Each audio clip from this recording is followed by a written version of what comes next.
Global Typhoon, Chairman TV.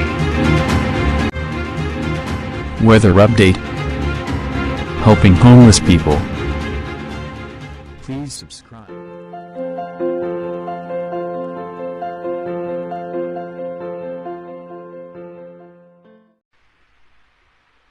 Magandang umaga po. Ito po ang latest update natin ngayong araw, May 20, 2024.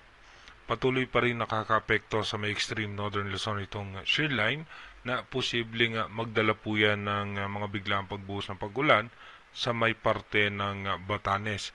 Habang halos sa buong bansa naman natin ay makakaranas ng malinsangang panahon dahil po yan sa easterlies. Pero meron po tayong mga localized thunderstorm na posibleng maranasan sa may parte ng Metro Manila, Mindanao, Visayas at sa parte ng Palawan. Kaya bayang pag-iingat pa rin po sa ating mga kababayan at yung latest update naman ng ang advanced weather forecast ng European Center, stable pa rin nga po ito na posibleng pumasok ng ating Philippine Area of Responsibility at sa ngayon ay posible pa rin itong makaapekto sa may Visayas at sa may parte ng Bicol region. Dumako muna tayo sa ating rain map animation kung saan yung mga lugar na may tsansa ng pagulan. Mamaya nga pong alas 10 ng umaga, magiging maayos at maganda nga po ang lagay ng panahon hanggang pagsapit nga po ng launa ng hapon. Pero pagdating nga po ng alas 2 ng hapon, may mga tsansa po ng pagulan sa Ilocos Region at makulimlim na kaulapan sa halos malaking bahagi ng Luzon. Pagdating nga po ng alas 3 ng hapon, mapapansin nga po natin tuloy-tuloy magkakaroon ng mga tsansa ng pagulan hanggang pagsapit po yan ng alas 9 hanggang alas 10 ng gabi. Ganun din po sa Metro Manila, asahan natin may mga tsansa tayo ng mga biglaang pagbuhos ng pagulan. Dumako na nga po tayo sa ating advanced weather forecast. Dito po sa ating advanced weather forecast, mapapansin nga po natin yung minomonitor natin low pressure area ay nasa labas pa rin po yan ng Philippine Area of Responsibility. At pagdating po ng May 21, dahan-dahan na nga pong kikilos yan. At pagdating po ng May 22, sa labas pa rin po yan ng Philippine Area of Responsibility. Pero pagdating nga po ng May 23, posible na nga pong pumasok ito ng PAR line bilang isang low pressure area. At pagdating naman po ng May 24, as low pressure area pa rin po yan, pero extension ng kaulapan yan, ay magpapaulan na sa parte ng Visayas.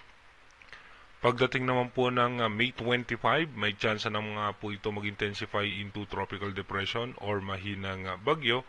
At pagdating naman po ng May 26, mapapansin nga po natin, dadaan po yan sa parte ng Visayas at tatagos po yan dito naman sa may parte ng Sorsogon, sa may Bicol region. At pagdating po ng May 27, lalabas po yan ng landmass ng Bicol region at sa Central Luzon po yan bilang isang bagyo pa rin. Pagdating naman po ng May 28, ito po yung magre-recurve at muling lalakas. Dito makakakuha pa po siya ng puwersa dahil nasa karagatan.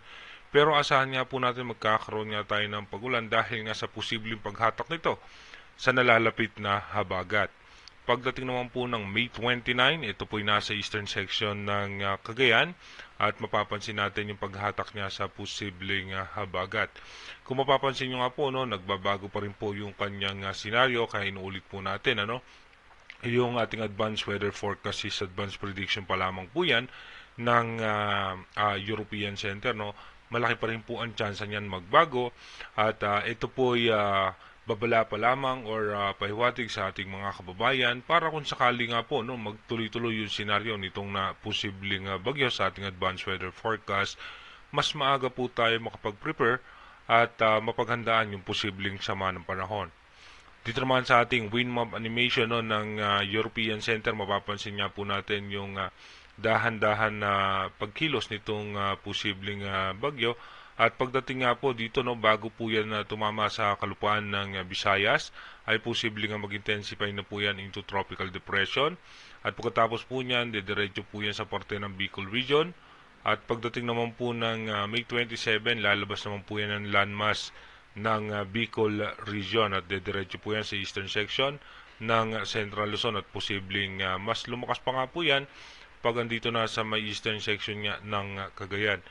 Kung mapapansin natin inuulit ko po ulit, yung ating advanced weather forecast is possible scenario pa lamang po yan. Ito po yung advanced prediction pa lamang. Mas maaga na rin po mas mainam na rin po na mas maaga na nalalaman natin kung ano nga ba yung magiging posibleng senaryo at epekto nitong posibleng sama ng panahon. Dahil nga po mahaba pa yung range ng ating advanced weather forecast, marami pa pong posibilidad na magbago dito nga sa minomonitor natin na posibleng sama ng panahon. Mag-iingat po tayo palagi. God bless po sa ating lahat.